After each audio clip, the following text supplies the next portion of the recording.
ketika kamu tidak ngisi tracer study, itu artinya prodimu rawan dihapus. Mengapa demikian? Karena tracer study itu menjadi ukuran kamu segera bekerja atau nggak bekerja. Kamu segera masuk pabrik atau nggak masuk pabrik. Kalau itu segera nggak diisi, maka prodimu rawan dihapus. Bagaimana dengan program studi psikologi? Dihapus atau tidak? Menurut saya, psikologi ada di mana-mana. Ada manusia, ada psikologi. Tetapi persoalannya adalah apakah ketika kamu tidak masuk sebuah industri, bank, kemudian perusahaan, jadi BSDM, dan lainnya, maka kamu tidak dianggap menjadi seorang pekerja.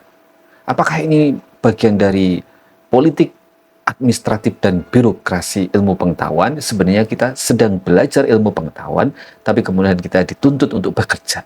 Persoalannya adalah di sini. Apakah ketika kamu menjadi petani, kemudian psikologimu kamu terapkan untuk menggerakkan orang mulai belajar petani, dalam tracer study, apakah kamu akan disebut sebagai orang yang sudah bekerja? Atau dalam waktu yang lama, misalnya 2 tahun, baru kamu memulai mendapatkan inspirasi bisnis dari pertanian. Tetapi kalau kamu tidak segera dapat pekerjaan dan kamu kemudian tidak bisa mengisi tracer study, maka sebenarnya rawan menjadikan prodimu nanti akan banyak yang tidak bekerja dalam arti tracer study.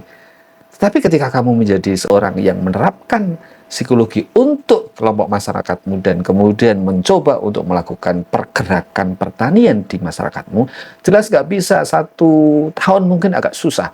Anda butuh waktu mungkin 2 tahun atau 3 tahun. Dan kamu nggak kerekam menjadi seorang yang bekerja di industri. Itulah pangkal persoalannya. Apakah prodi harus dihapus atau prodi tidak dihapus bagi yang tidak menyuplai pekerjaan di dunia industri perusahaan dan produk-produk kapital lainnya yang menyerap kamu sebagai bagian orang yang disebut sebagai mendapatkan pekerjaan.